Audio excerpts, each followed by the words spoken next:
We'll continue to read other many experiences. There are two more stories in the chapter.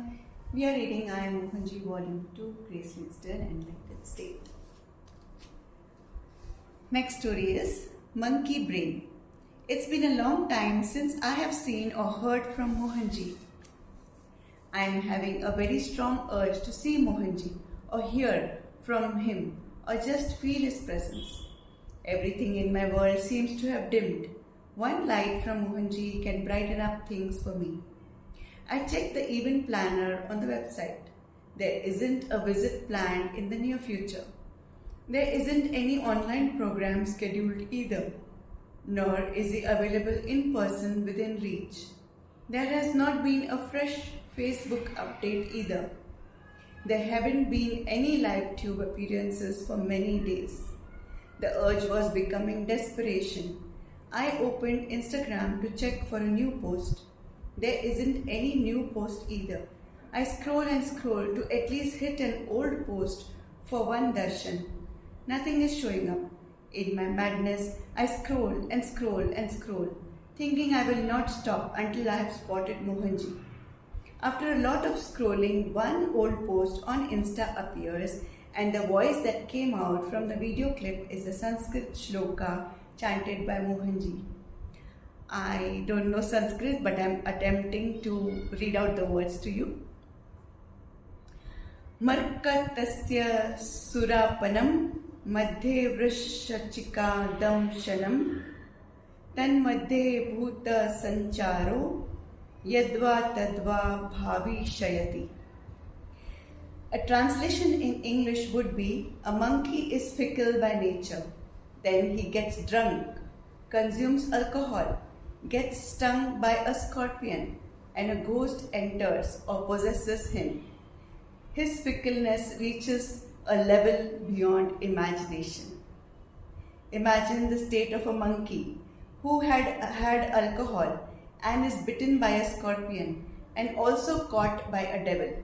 That is how the mind is. That is how the mind is made to be.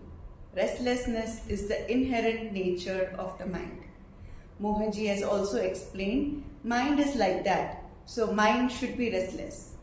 He not just gave me darshan, but communicated in real time. He showed that he is aware of my restlessness and teasingly showed me my own monkey mind. I set out laughing and was full of joy. This experience sure had the power to bring a restless mind to rest. A still mind is Mohanji. Next story, Stop Sign. We are all walking the path of dissolution. This experience is probably how dissolution may taste like, a taste of oneness with existence. This is from Empowered Program in Obrenovac, Serbia in 2024. The Mohanji Center of Benevolence is on the outskirts. It's a newly acquired land and at present there aren't any residential staying options at the center. Accommodation for the participants were arranged at a place farther from the center. A bus was arranged for daily commuting. Just the day earlier, Mohanji spoke about purpose and pattern. It's a long discourse. I have attempted to pick and choose the lines relevant for our subject without hampering Mohanji's original speech content. Mohanji says, I am telling you the very fundamentals. Liberation is from your patterns. Patterns are bringing in thoughts. Pattern versus purpose. Two P's. The war is between patterns and purpose. Pattern includes what are the things pattern includes or contains? Inclination, desires, tendencies, fears, phobias, prejudices, any number of things. Pattern is a mixture of, it's a lava of many things. Pattern is not just one thing, not just unfulfilled desire. Unfulfilled desires is one part, but there are inclinations, tendencies. There are various factors which controls your existence, which forms your character, which made your character, which controls your existence. Pattern contains everything. So, purpose is to know who runs the show, which is the energy aspect. So it is important to come out of the understanding that you are the personality, the identity of this life. That awareness should be always there. Otherwise, it will not work. All the time, you should be aware, I am not what I am projecting. I am what gets projected or what projects me. I am what projects me, not what I am, the projection, nor the projector. Projector is the karmic pattern. I am not the karmic pattern. I am the one who projects the whole thing or something that's getting projected on the source of the projection. That understanding should be always there. That's exactly the anchoring we are talking about. Always being aware that I am the energy activating this personality and I am not the personality permanently. I am this personality temporarily, and when I have the body but permanently, I am that which activates the personality. The energy, the soul that activates the personality. So, the purpose is to become one with that activator. Purpose is to be one with the energy that activates. That's the real thing. That's the only real thing in you. The projection is not real. It is temporary. The projector is not real. It's temporary. There is an activator. There is something which activates the projector and the projection. That is real. So we stay with the real. We stay with the real, we detach from the unreal. That is the Maya we talk about. Maya means illusion, right? The non-real, unreal. The unreal. What is unreal? That which is temporary.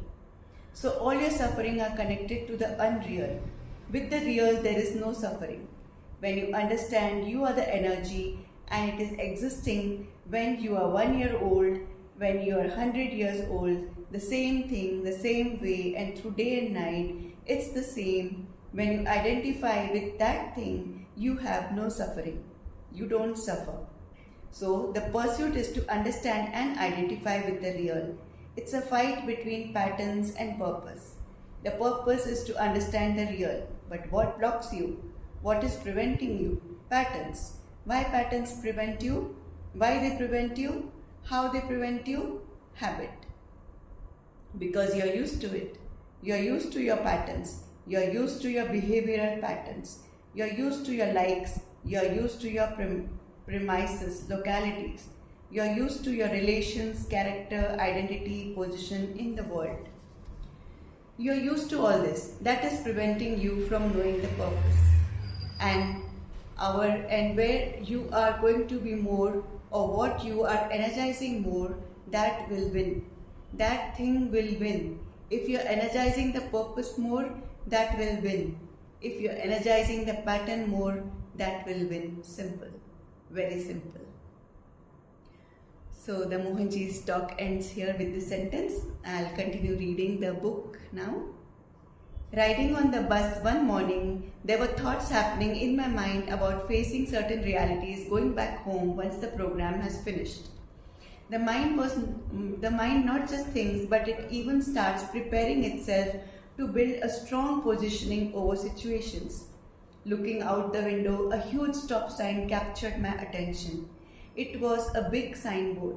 It had the picture of a hand open wide and stretched out, cautioning drivers to stop entering the wrong way. I was perceiving the stop sign, a personal message from the universe to stop the thoughts of my mind right away. It had that kind of an impact. We immediately know it is true because we can feel the impulse deep within. The form of such a communication is very subtle and has a lot to do with our receptivity. Silence of mind, silence of thoughts is a good practice to develop receptivity. We begin to feel oneness with the universe only when we become one with the universe. All my thoughts dropped off automatically. I realized I am chewing on something that may not even happen. The best advice is to just live life as it comes and believe that we will have the instinct to face the situation as it happens. I was watering the pattern and was getting bogged more and more.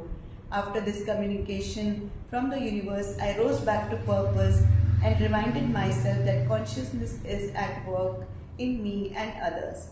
The situations are a mere play and we are mere participants. Ownership of action is an illusion. Things are happening through us. Our job is to observe witnesshood in actions. Our job is to consciously practice detachment. This saves us directly getting hit on the face. So you can see this is a signboard, Belgrade in Serbia. 80 is the speed limit there. And here is the big signboard with the hand stretched out. Yes, it is telling me to stop the thoughts. We'll read next chapter, chapter 17, Mohanmay Life. Recollect Mohanji's picture from the cover page of the book Friend to the World, authored by none other than Mohanji himself. Mohanji is seen in a standing posture with one leg crossed over the other. Now visualize the standing Tribhanga posture of Bhagavan Shri Krishna, beautifully bent at three places. Krishna's youthful body bends attractively at the neck, waist, and ankles. Tribhanga posture symbolizes youthfulness and playfulness. Notice the similarity in Krishna's picture and Mohanji's picture.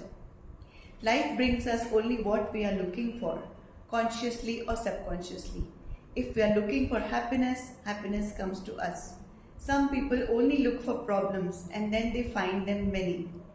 Some look for opportunities, opportunities come to them. Kids look for toffees, they get them.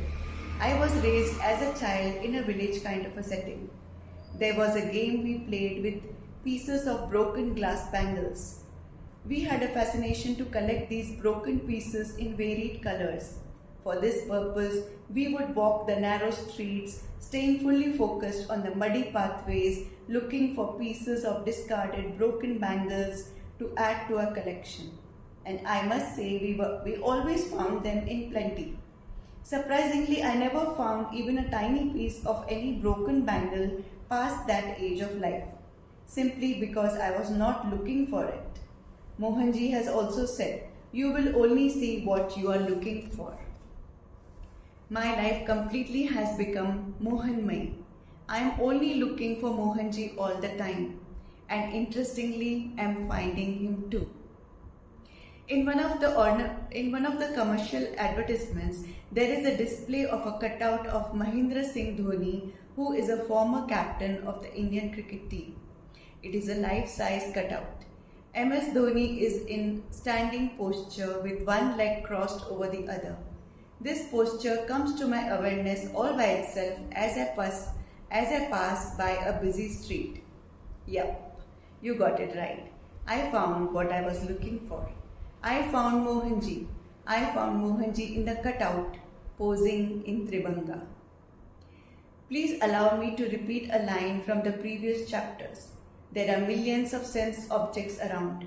We have 5 senses to capture them and one mind that perceives and processes. From the million things available in the world, my mind spontaneously filters to capture only those that are reminders to Mohanji.